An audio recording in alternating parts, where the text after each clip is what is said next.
할렐루야. 오늘 참 좋은 날입니다. 우리를 통하여 항상 영광 받기를 원하시는 하나님을 생각할 때에 우리의 마음은 더없이 설렐 수밖에 없습니다.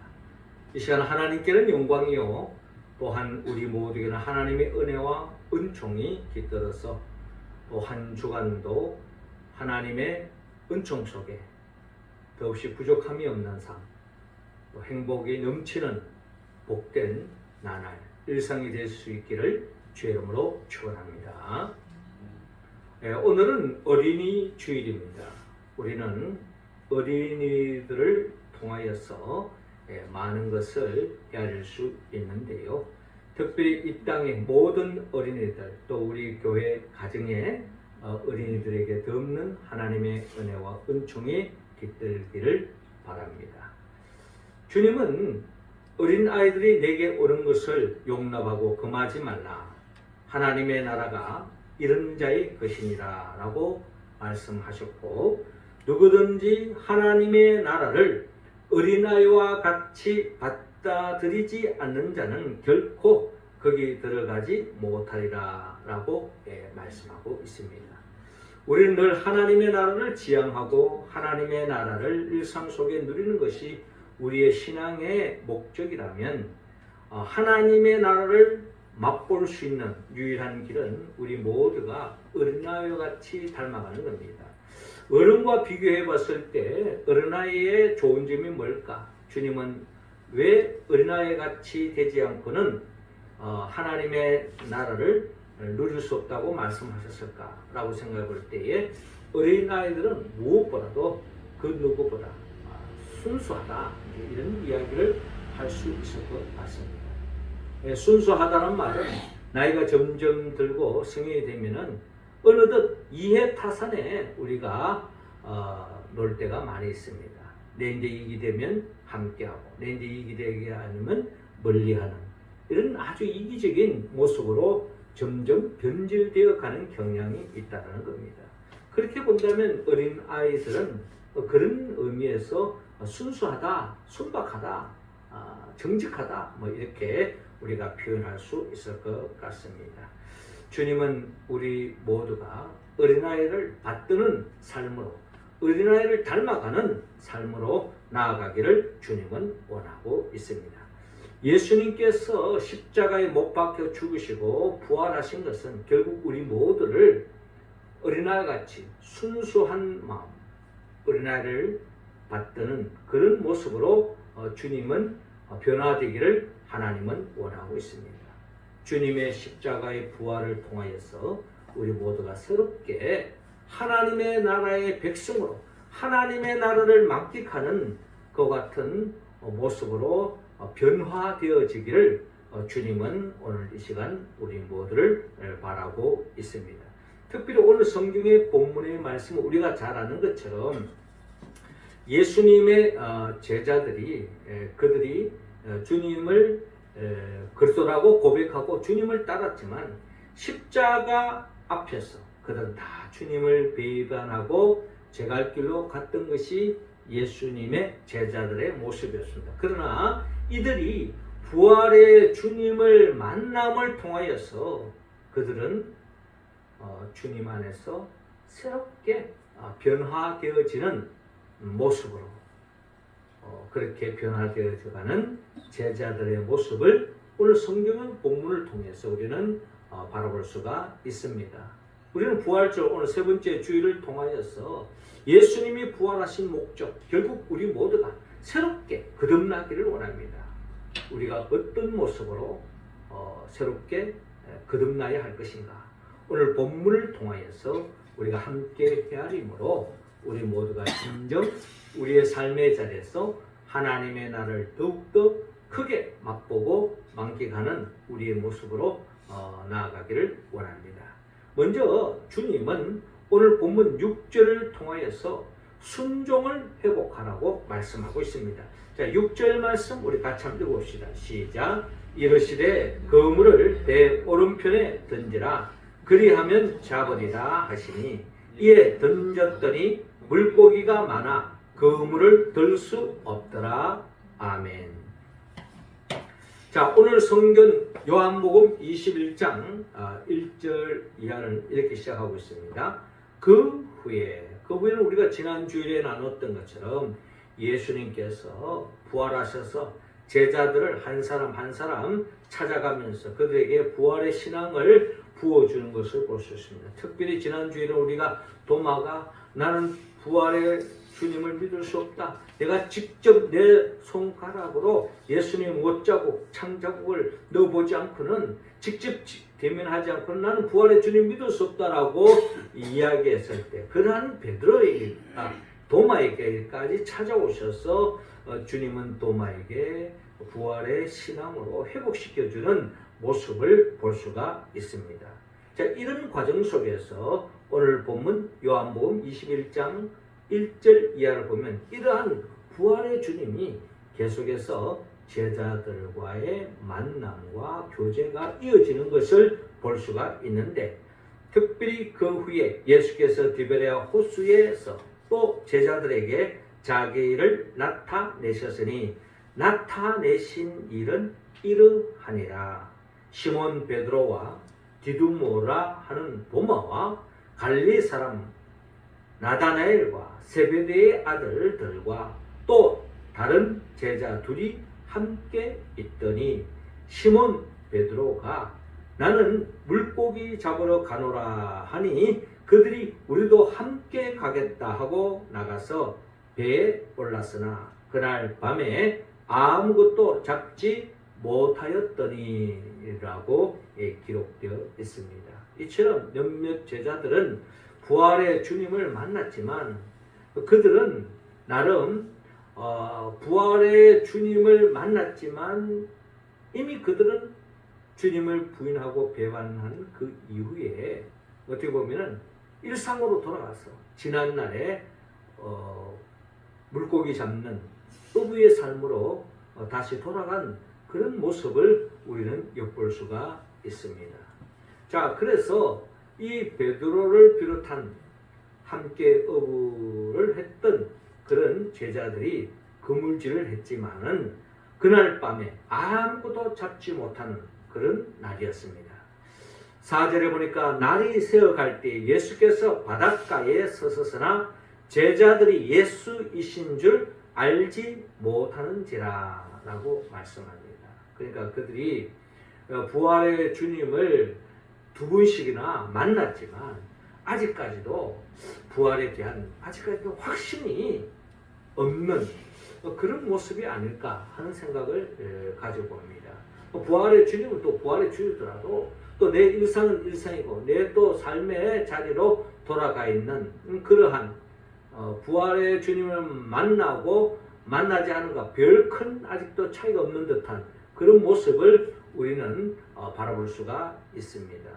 자, 밤이 새도록 그물질했지만 한마디로 잡지 못했지만 그 바닷가에 그런 제자들에게 주님이 찾아오셨지만 제자들은 그분이 주님인지 아직도 알지 못하는 그런 상황에 있는 것입니다.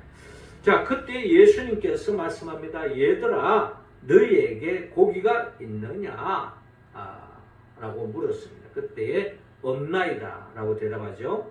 그때 예수님께서 하신 말씀이 그물을 배 오른편에 던지라 그리하면 잡으리라 라고 예수님께서 말씀합니다. 자, 이 말씀에 의지하여서 그대로 그물을 던졌습니다. 그랬더니 어떤 역사가 났습니까? 물고기가 많아 그물을 들 수 없더라 라고 오늘 본문에 기록되어 있습니다. 그러니까 예수님께서 베드로를 비롯한 몇몇 제자들이 지금 그물질을 했지만 한마디도 잡지 못했지만 오른편에 그물을 던지라 그 말씀에 순종하여 던졌더니 그물을 들 수 없을 정도의 엄청난 물고기를 잡았다 하는 것이 오늘 본문에 나타나 있는 내용인 것입니다. 자, 이 사건을 우리가 생각해 볼 때에 이 사건은 예수님께서 제자들을 처음 부르셨을 때의 그 광경과 같은 내용이라고 해도 과언이 아닙니다.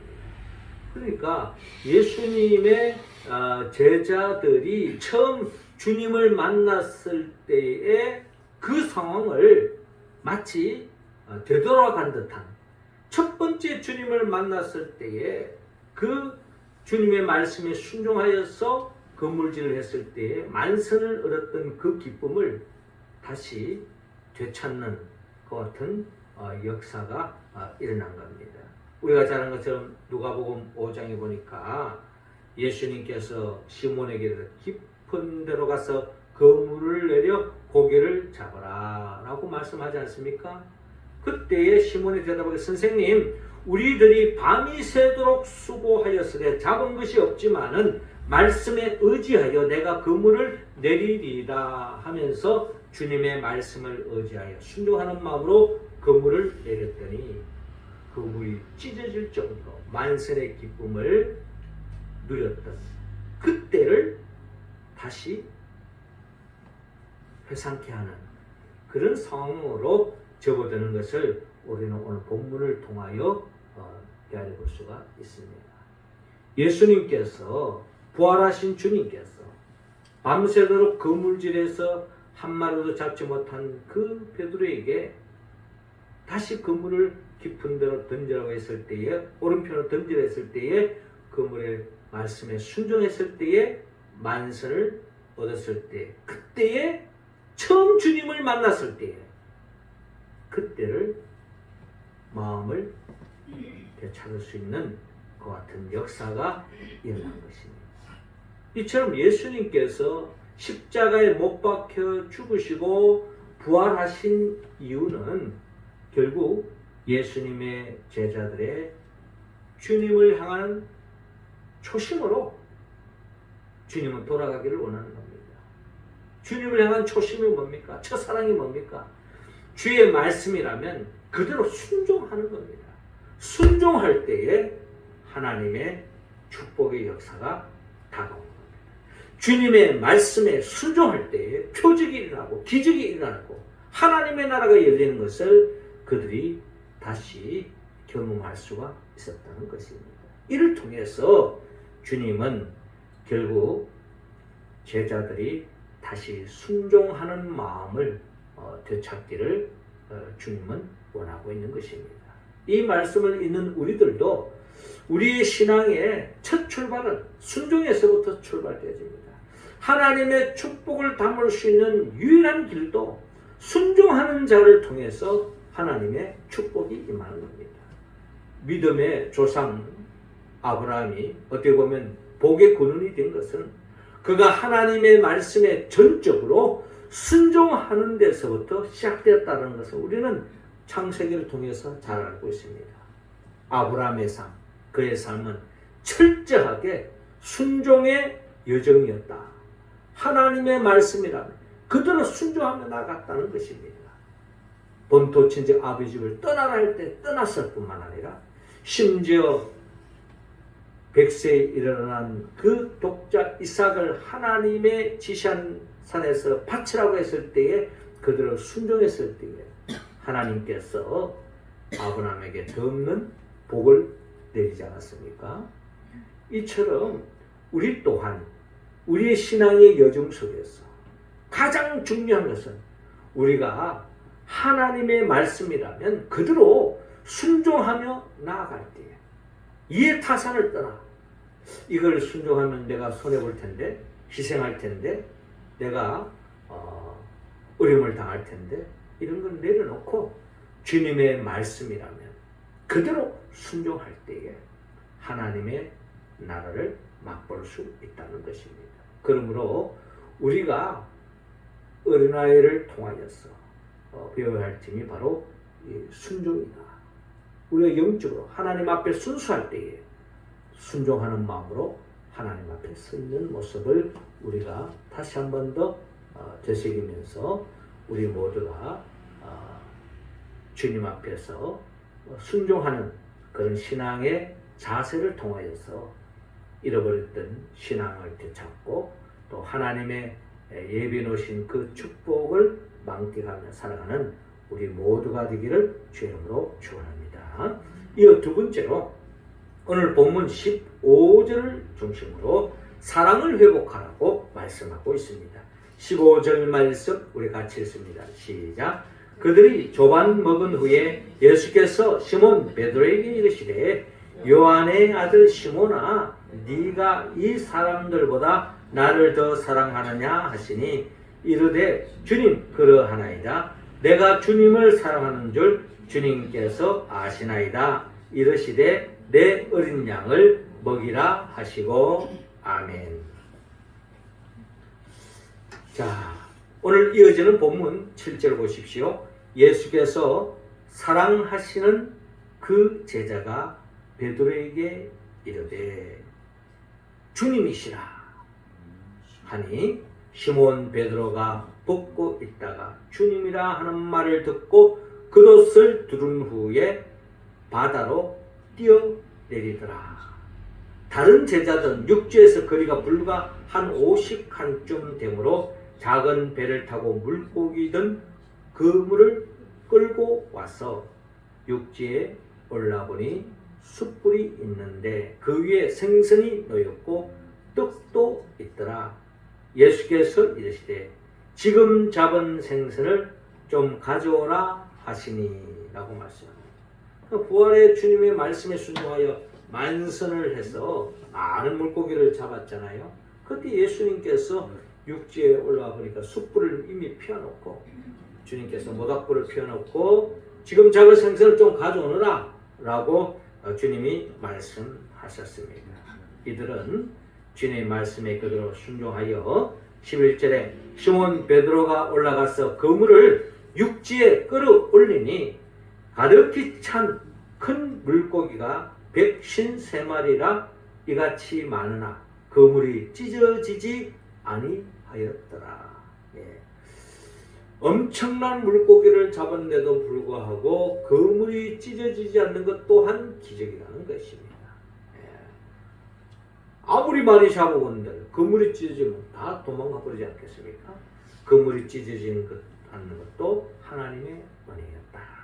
그래서 많은 물고기를 잡아서 그 물고기를 주님께 갖다 줬는데 예수님께서 12절에 예수께서 이르시되 와서 조반을 먹으라 하시니 제자들이 주님의 이신 줄 아는 고로 당신이 누구냐 감히 묻는 자가 없더라 라고 말씀하고 있습니다.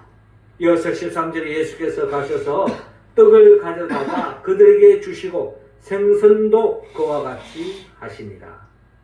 이것은 예수께서 죽은 자 가운데서 살아나신 후에 세 번째로 제자들에게 나타나신 것이다 라고 말씀합니다. 그러니까 부활하신 주님께서 이 제자들에게 오늘 세 번째의 만남을 통하여서 주의 말씀에 순종했더니 많은 물고기를 잡게 되고 또 잡은 그 생선으로 떡과 함께 구워서 함께 먹는, 그러니까 그 주님은 그냥 환상이 아니라 실제로 몸으로 부활하신 그 주님을 만나고 같이 식사 나누고 교제한 사실을 분명히 오늘 성경을 통하여 밝히고 있습니다. 자, 이렇게 15절을 보니까 그들이 조반 먹은 후에, 아침을 먹은 후에 예수께서 시몬 베드로에게 말씀합니다.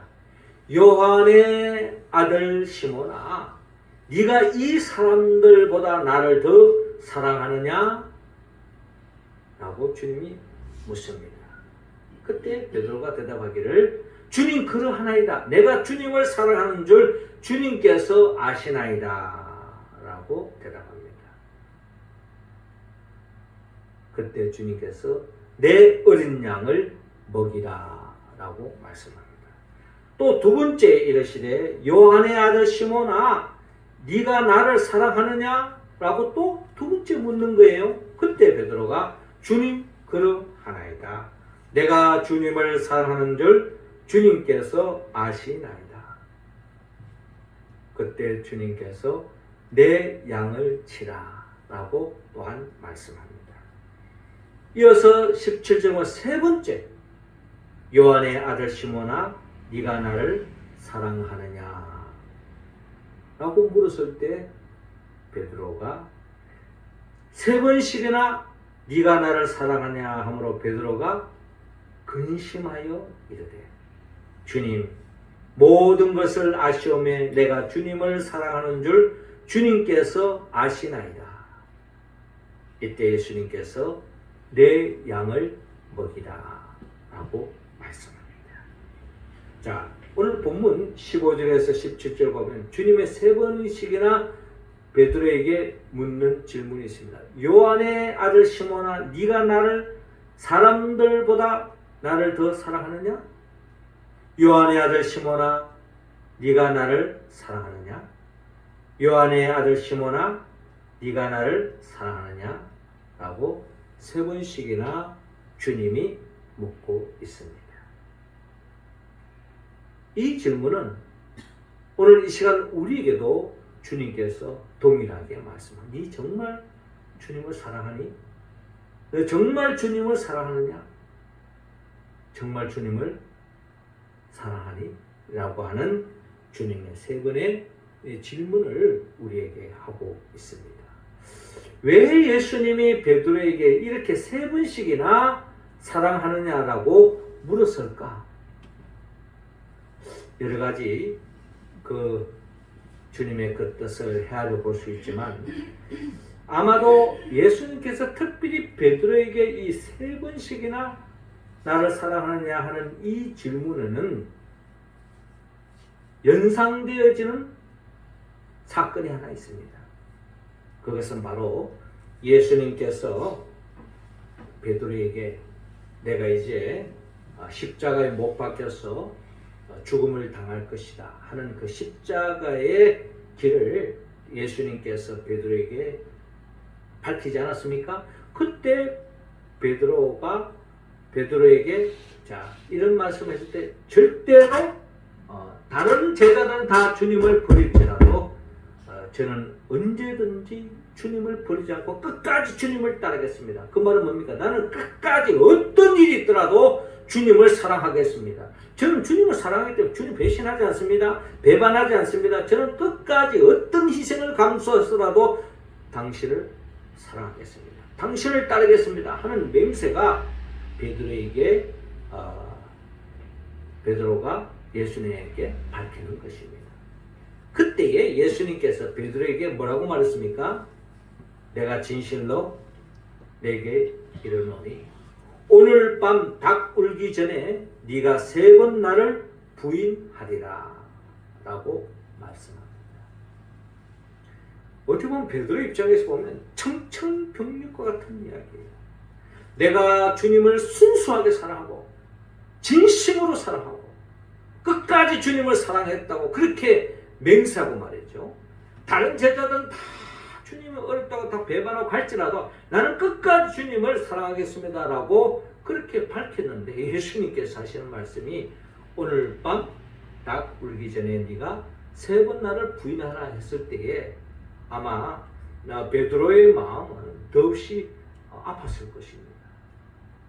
내가 주님과 함께 죽을지언정 주를 부인하지 않겠나이다. 내가 죽는 한이 있더라도 끝까지 주님을 사랑하겠습니다. 어떤 손해가 있더라도 죽는 한이 있더라도 주님을 사랑하겠습니다. 이게 바로 베드로의 심정입니다. 그런데 우리가 잘 알다시피 그 결과는 어떻게 됐습니까? 베드로는 주님이 체포당했을 때 닭 울기 전에 세 번씩이나 주님을 부인하고 배반하고 또한 주님을 저주까지 하는 그런 길을 갔던 것이 바로 베드로의 모습입니다. 여러분 우리 인간의 사랑은요 영원히 변치 말자 우리 사랑은 영원하리라 이렇게 이야기하지만 상황이 바뀌면 한순간에 그 사랑도 저버리고 배신하고 헌십자같이 버리는 것이 인간의 실존이라는 것을 우리는 베드로를 통해서 우리는 읽을 수 있습니다.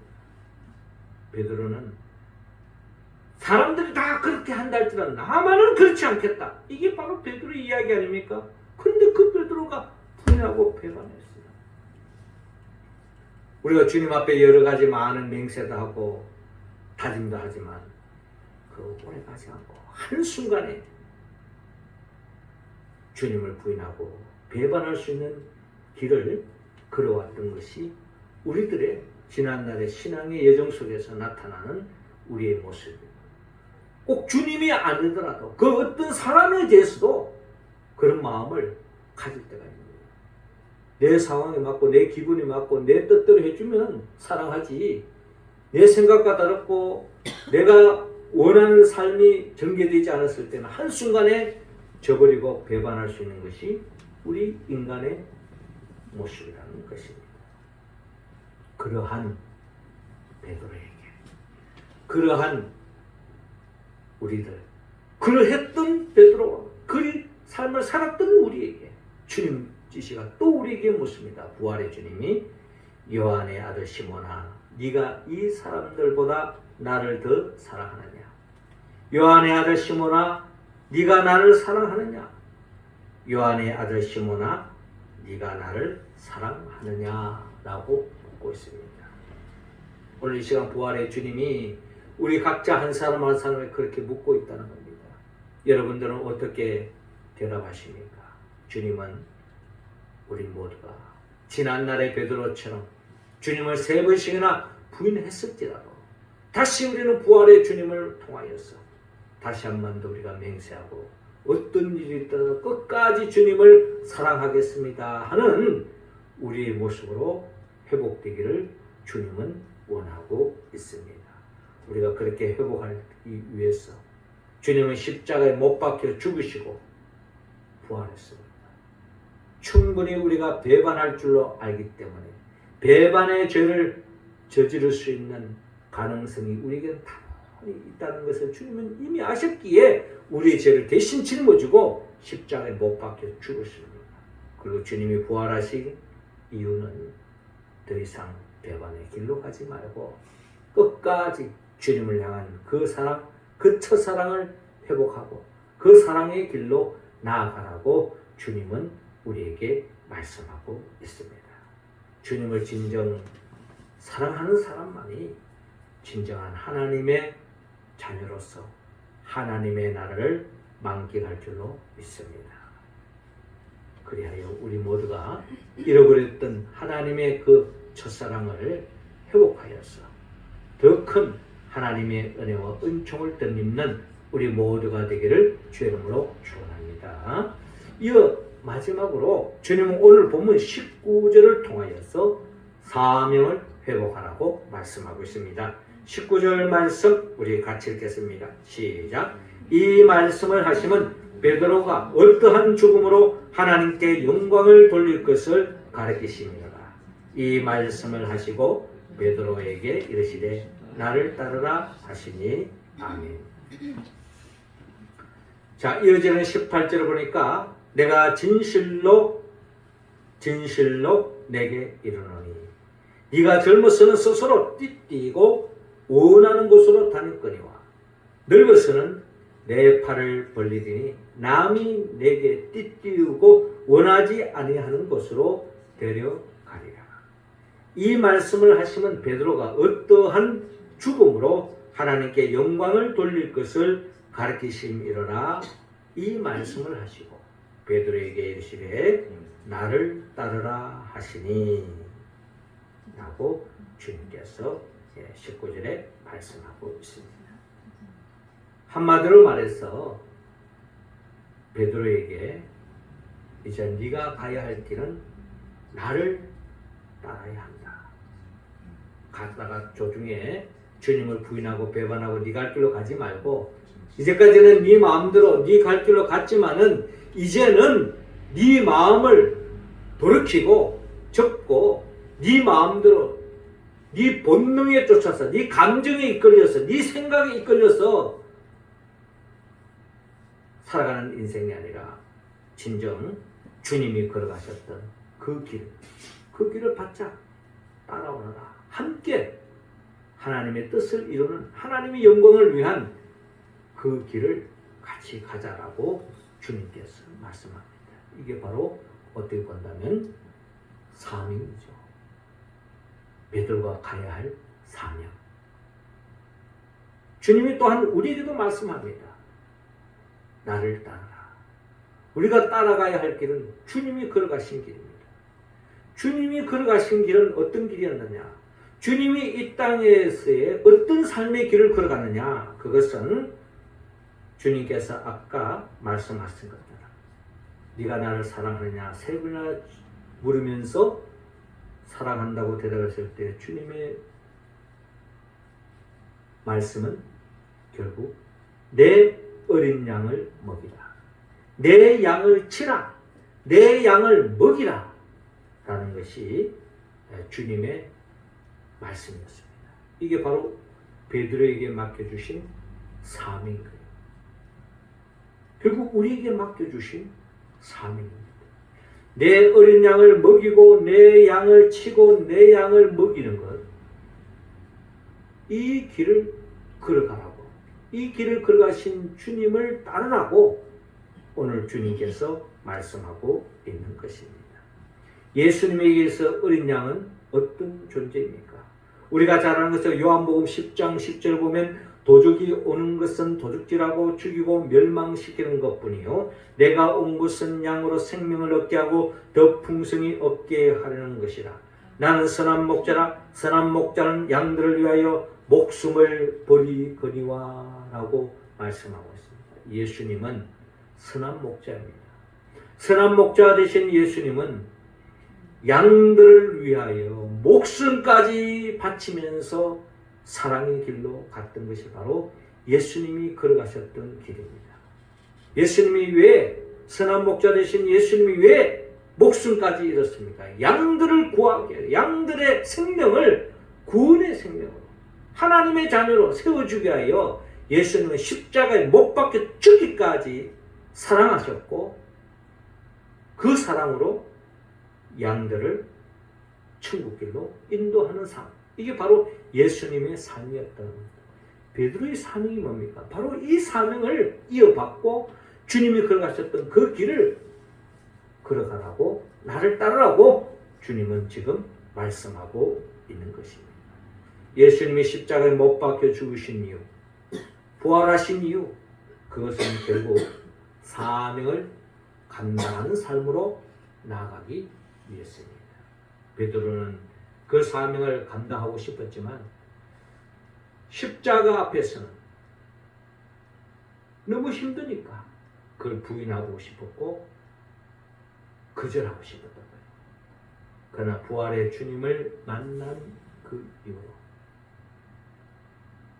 부활의 주님을 만난 그 이후로는 그는 목숨을 아끼지 않고 끝까지 주님을 따르고 죽어가는 어린 양들, 죽어가는 생명들을 살리기 위해서 그는 어떠한 희생도 감수하면서 주의 길을 따라갔다라고 우리는 성경 또 우리 기독교 역사를 통하여 잘 알 수 있습니다. 우리가 잘 아다시피 이 베드로는 결국 어떻게 됐습니까? 로마에서 전도하다가 결국에는 십자가에 못 박혀 순교를 당합니다. 그것도 십자가에 못 박혀 죽을 때에 그는 거꾸로 매달려서 죽었어요. 왜? 예수님이 십자가에 못 박혀지는데 어떻게 내 같은 부족한 죄인이 하면서 거꾸로 매달려다가 더 큰 고통을 감수하면서까지 십자가에 못 박혀 죽었고 순교를 당했던 것이 베드로의 삶이었습니다. 베드로만 그런 것이 아닙니다. 가룟 유다는 이미 주님을 배반하고 제갈 길로 갔고 11제자, 베드로를 비롯한 11제자들은 순교를 감수하면서까지 주님이 걸어가셨던 생명을 구원하기 위해서 그 길을 끝까지 걸어갔습니다. 마태는 이디오피아에서 칼에 맞아 순교를 당했고 마가는 알렉산드리아에서 길바닥에 끌려다니다가 죽었습니다. 누가는 그리스에서 올리브 나무에 매달려 죽었습니다. 베드로는 로마에서 십자가에 거꾸로 매달려 죽었습니다. 야고보는 성전 꼭대기에서 내던진 후에 매달아 죽었습니다. 매맞아 죽었습니다. 안드레도 십자가에 달렸는데 숨이 끊어질 때까지 설교를 했습니다. 마띠아와 바나바는 모두 돌에 맞아 순교했습니다. 바울은 네로에서 로마에서 교수형을 당했습니다. 참수를 당합니다. 이처럼 우리가 잘 아는 것처럼 믿음의 제자들은 부활의 주님을 만나서 잃어버렸던 순종의 하는 마음을 회복하고 더 나아가서 주님을 사랑하는 마음을 되찾아서 주님을 사랑하기 주의 명령에 응답하기 위해서 주님이 걸어가셨던 그 길 십자가에 주와는 생명을 살기 위해서 그 어떠한 희생도 감수하는 길로 나아갔던 것입니다. 어떻게? 부활의 주님을 만남을 통해서 새롭게 거듭나 새롭게 회복되었어. 주님과 같은 말, 주님 같은 마음, 주님 같은 뜻, 주님 같은 열매 맺는 길로 걸어갔던 것을 바라보면서 우리 모두도 부활의 주님을 다시 한 번 더 우리가 믿고 부활의 주님을 확신하면서 부활의 주님을 더욱더 사랑하고 주의 말씀에 순종하고 또 주님과 같이 죽어가는 생명 주께로 인도하여서 주님이 걸어가셨던 그 길을 걸어가서 하나님께 영광 돌리는 우리 모두가 되기를 주의 이름으로 축원합니다. 기도드리겠습니다. 하나님 아버지, 이 시간 우리 각자 한 사람 한 사람에게 성령의 기름을 부어 주옵시고 성령 충만함으로 말미암아 우리 모두가 부활의 주님을 통하여 제자들이 순종을 회복하고 사랑을 회복하고 사명을 회복했던 것처럼 우리도 주님을 향한 주의 말씀을 순종하고 주님을 더욱 사랑하고 사명을 감당하여 더없이 하나님 앞에 영광 돌리는 주의 백성들, 주님의 자녀들 다 되게 하여 주옵소서. 예수님의 이름으로 기도하옵나이다.